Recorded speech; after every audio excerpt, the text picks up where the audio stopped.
Bienvenidos a nuestra exposición sobre la comedia Sueño de una noche de verano, escrita por William Shakespeare alrededor de 1599. Mi nombre es Isabela Montero Núñez y yo les voy a estar hablando sobre el título. Desde el primer momento en que vimos este título, sentimos que hay algo mágico en él. Y él nos hace preguntarnos qué es lo que veremos en esa noche de verano. ¿Podemos empezar, no? No, sí. Desde el primer momento en que oímos este título, sentimos que hay algo mágico en él. Y nos hace preguntarnos, ¿qué es lo que veremos en ese sueño que ocurrió en una noche de verano? El título de esta obra tiene una frescura envuelta en misterio que nos pareció muy atractiva. El título y el contenido de la obra tienen mucha relación, pues nos dice que la obra pasa en una noche de verano y el sueño hace referencia a los aspectos mágicos que ocurren en esa noche. También hay que decir que el título funciona perfecto para decirnos en dónde se va a tratar la obra y nos da un vistazo en la palabra sueño, la cual podemos relacionar a todos estos aspectos mágicos y las desventuras por las que pasan nuestros personajes. Con respecto a los personajes, esta obra tiene un elenco coral, lo que quiere decir que los personajes principales tienen asignadas aproximadamente la misma relevancia. Más adelante mis compañeros van a estar hablando más sobre los personajes. Sueño de la noche de verano es una obra donde podremos ver géneros como la comedia, romance, fantasía, entre otros, mientras que algunos de los temas que trata son el amor, el lado oscuro del amor, la identidad, el deseo, la identidad, la juventud, perdón, entre otros. Y gracias por escucharme. Los dejo con mi compañero.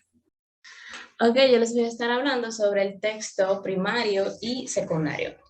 Primero tenemos que entender a qué llamamos texto primario y secundario. Cuando hablamos de texto primario nos referimos a todos los diálogos y todas las escenas que son expresadas por los personajes. En cambio, el texto secundario se refiere a todas las acotaciones que utiliza el autor para dar a entender qué es lo que quiere expresar o qué es lo que le interesa que se muestre a través de la representación de la obra.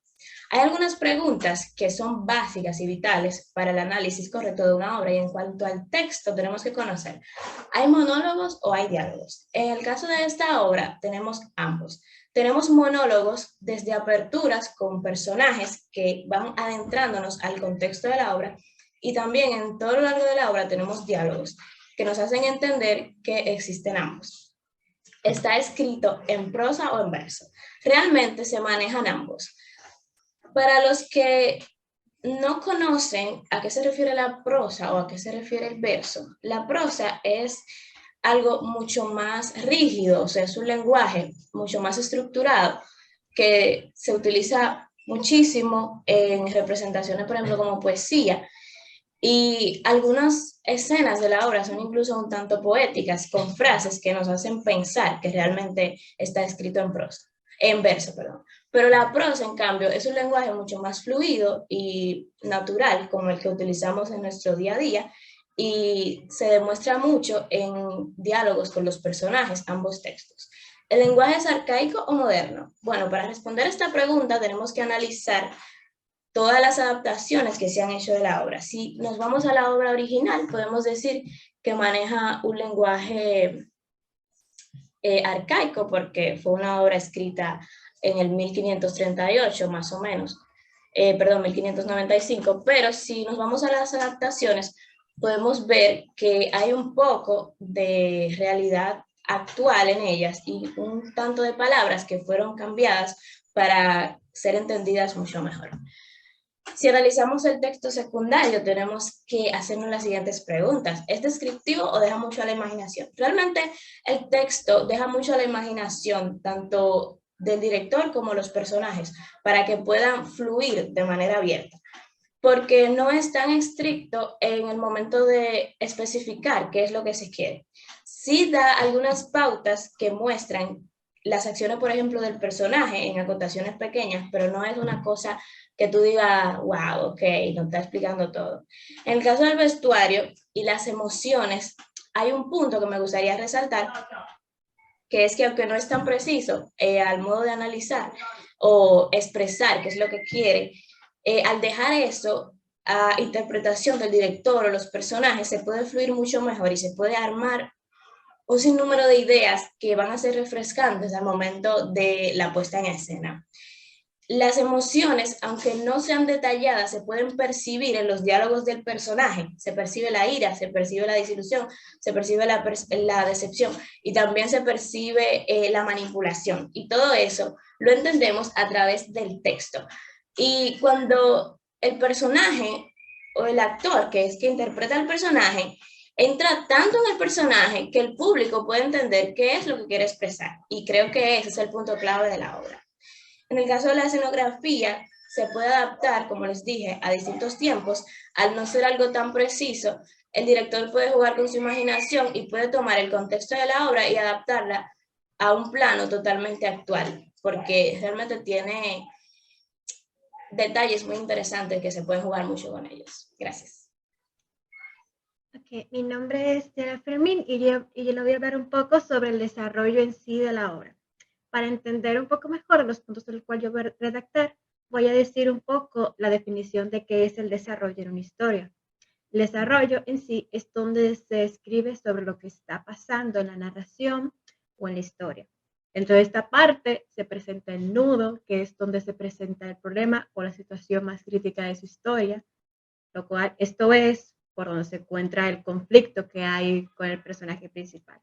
Ahora, esta historia que estamos analizando, el desarrollo de la historia es bastante ágil, aunque los diálogos de los personajes son largos, a veces funcionan para comprender mejor la forma de pensar de cada uno de ellos. La trama de la historia principal avanza de forma fluida y sin muchos tapujos. Entonces, se desarrolla en un mismo espacio. Toda la historia pasa en el bosque de las hadas y se extiende en momentos diferentes. Suceden diferentes cosas en periodos de tiempo muy cortos, es decir, que no pasan años o no pasan muchos ciclos de días, sino que va incluso de un día para otro o noches para otra. En el desenlace no se revela de forma anticipada. Desde un inicio, uno de los personajes principales ya nos cuenta su plan, aunque las cosas no salen como se planeaba. Al final, Elena y Demetrio quedan juntos, pero con un desenlace que todo fue un sueño devoto. Se desarrolla en un orden cronológico lineal. No hay saltos en el tiempo de que va del pasado al presente o del futuro al presente, sino que todo ocurre en el presente. Y también hay actos que distraen la atención de la trama central. Cuando está preparando una supuesta obra de teatro en medio de la historia, se siente como un plazo innecesario de tiempo. Gracias. Mi nombre es Ruth de los Santos y yo les hablaré sobre el punto culminante. Antes de entrar ya en materia sobre el punto culminante en la obra, hay que definir qué es este. Bueno, en general es el momento en el que el problema o conflicto tiene que ser resuelto en una obra. O sea, todo lo anterior lleva a esta acción y todo lo que sigue es consecuencia de esta. A pesar de que en esta obra hay distintos puntos importantes que provocan consecuencias determinantes en el curso de los hechos, hay una que se clasifica como el punto culminante, que como lo dice la definición, todo lo anterior lleva a esta acción y todo lo que sigue es en consecuencia a esta. Bueno, el conflicto en esta obra se forma cuando Puck confunde a Lisandro con Demetrio y hace que ambos se enamoren de Elena. Esto desencadena en la historia una serie de eventos que son claves para el final de esta. El rey Oberón ordena a Puck resolver el desastre causado por su equivocación, devolviéndole a Botón la cabeza de hombre y haciendo que Lisandro se enamore de Hermia y Demetrio de Helena, y dejando todo atrás como un confuso sueño, haciéndole justicia a la definición dada al inicio de que todo lo anterior llevó a esta acción o a este punto y todo lo que siguió fue consecuencia de esta. Gracias. Buenas, mi nombre es Ángel de los Santos y yo les voy a hablar del desenlace. Como dice mi compañera Ruth, antes de proceder a responder estas preguntas, tenemos que definir qué es el desenlace. El desenlace es el momento de toda obra, trama, donde se define, o bueno, donde se encuentra la resolución del problema. En esta obra tenemos como forma del desenlace, ya después de que el rey de las hadas, o como es correctamente su nombre, Oberón, obtuvo lo que quería de Titania, él decidió decirle a Puck, ok, ya disfruté todo el espectáculo que armé, por favor vuelve todo a la normalidad y corrige el error que ya cometiste, haciendo de nuevo uso de lo que dijo Ashley, de la manipulación, de cómo utilizaron la magia para manipular el sentimiento del amor que sentía Helena, perdón, que sentía Hermia por Lisandro, y la obsesión que tenía Helena por Demetrio. La primera pregunta nos dice, ¿es rigurosamente descriptivo o deja mucha libertad para la puesta en escena? ¿Es descriptivo el final? No realmente, porque aunque sabemos que el acto final se ocupa afuera de la ciudad de Atenas, no te dicen que está en un punto en específico, te dicen que está en el bosque, y tanto Dimetrio como Lisandro están peleando el uno contra el otro, pero siendo engañados por Puck al mismo tiempo. Y te dicen que corrieron en el bosque hasta que se cansaron y después amaneció. En el punto final de la obra, te dicen que tanto Dimetrio y Helena y Lisandro y Hermia, ambos fueron invitados a la boda del rey Teseo, por obra también de Oberón, cuando se le pasó su capricho con Titania. Y eso nos dice también que tiene un escenario exacto. Por lo menos en ese momento la escenografía es precisa. Bueno, no es tan precisa porque tú te tienes que remontar a los tiempos de Atenas para saber cómo fue la boda del rey Teseo.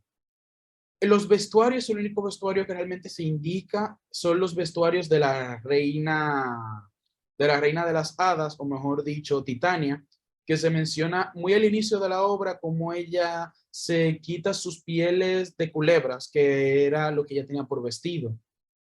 Y la otra persona que tiene un vestuario delimitado es Bottom, cuando tiene la cabeza de asno puesta y por la que se enamora la reina Titania. Y con las emociones al final es muy preciso en cómo las marca. Porque tanto el odio que sentía, bueno, no odio, la pasión que estaban sintiendo Demetrio y Lisandro por querer cambiar a sus parejas, porque Demetrio quería sí o sí estar con Helena, al mismo tiempo que Lisandro quería exactamente lo mismo y querían ambos pelearse por ella, no era tanto un acto de odio, más que un acto de pasión por las artimañas que Puck había desarrollado en ellos. Bueno, mi nombre es Gabriel Ventura y les hablaré un poco sobre la estructura de la obra, pero primero hay que saber a qué se le llama estructura en una obra. Esta es la organización de una obra en el cual el autor debe planear qué parte de su información va primero, así como su distribución para que sus ideas estén claras y tengan sentido. Esta obra consta de 5 actos, los cuales están divididos de una cierta forma, como es que el primer acto es la introducción, luego el segundo acto y el cuarto se basan en el desarrollo de dicha obra y por último el desenlace, que es el quinto acto. En cuestión a las preguntas, ¿es rigurosamente descriptivo o deja mucha libertad para la puesta en escena? Eh, Realmente no es muy descriptiva en cuanto a, por ejemplo, vestuarios o paisajes y como dónde realmente está ocurriendo dicho acto, pero indirectamente se puede más o menos deducir eh, dichas cosas, pero por ejemplo, y se basa mucho en diálogos. Indica una escenografía precisa, realmente precisa no la indica, pero indirectamente también se puede deducir para la hora de llevarlo a un teatro y más o menos tener una idea de cómo sería y llevarlo a los tiempos antiguos de cómo se basa. También en los vestuarios tampoco se presencia mucho cómo describen o narran qué lleva puesto cada quien o cómo se visten, pero en algunos momentos sí se puede observar y normalmente en las emociones de los actores sí se puede expresar muy bien cuáles fueron y cómo ellos los manifestaban. Buenas noches, mi nombre es Mariano de Camps y yo les hablaré de los personajes. Primero, tenemos que definir lo que podrían ser los personajes. Los personajes se definen básicamente como los roles que representarán los actores para llevar a cabo la función. En esta obra en particular se puede notar que los personajes que actúan en la misma obra tienen personalidades definidas, ya que se puede apreciar cómo cada uno de los personajes tienen su rol predeterminado y su función dentro de la presentación. Por otro lado, podemos ver cómo se expresan de diferentes maneras en la variedad de escenarios que se actúan. Los mismos constituyen una voz crítica de parte del autor debido a que los actores representan los personajes que cumplen el deber de enviar el mensaje que el dramaturgo quiere transmitir a la audiencia. De la misma manera, los diferentes personajes se pueden reconocer por mímesis, ya que gracias a que el dramaturgo le dio una personalidad específica y característica a cada personaje, causando que cualquier persona que vea la obra pueda lograr identificarse con los comportamientos distintivos de cada uno de los personajes interpretados. Muchas gracias. Bueno, yo soy Daniela Bueno y voy a hablar sobre el género de la obra. Primero es bueno saber qué es el género. El género en la literatura y en sus obras se agrupan en lo que se conoce como géneros literarios, que actúan como clasificadores en función de las características y los rasgos comunes entre los diferentes escritos. Entonces, para nuestra obra, digamos que esta obra es una comedia de género ficción, de subgénero fantasía. Esta, por igual, es una obra de un género experimental que narra y sigue un guión escrito por un dramaturgo y que utiliza letras, tecnologías y artes para dar un mensaje. Las obras de teatro experimentales suelen fijarse más en el mensaje de la obra que en su argumento. En esta obra predomina el uso de palabras por encima de su dimensión visual, pues contiene numerosos diálogos sin darle la importancia al espacio en el que se encuentran los personajes. En toda la obra, la única dimensión escénica mencionada es a la hora de entrar y salida de los personajes del cuadro escénico, dándole énfasis total al guión y acciones de los personajes. Bueno, hablando ya del conflicto, para dar un breve resumen como han dado mis compañeros anteriores, o sea, básicamente vemos un conflicto de hombre contra hombre, sea Oberón que está en contra de Titania porque no le quiere dar al hijo adoptado, o Puck que hace el error que genera problemas entre Lisandro y Demetrio. Ahora, este planteamiento es claramente fantástico, o sea, estamos hablando de una combinación del mundo griego antiguo con un mundo de hadas y de hechizos y todo esto es fantástico. O sea, en base a este conflicto también vemos que es externo por naturaleza, o sea, no hay nada de conflicto interno entre los personajes, ya que todo se debe principalmente a, por ejemplo, sea al jugo de la flor que enamora a Demetrio y Alisandro de Helena, o se debe a los errores de Puck o a las malas intenciones de Oberón, pero no hay nada interno ahí. Siguiente diapositiva, por favor.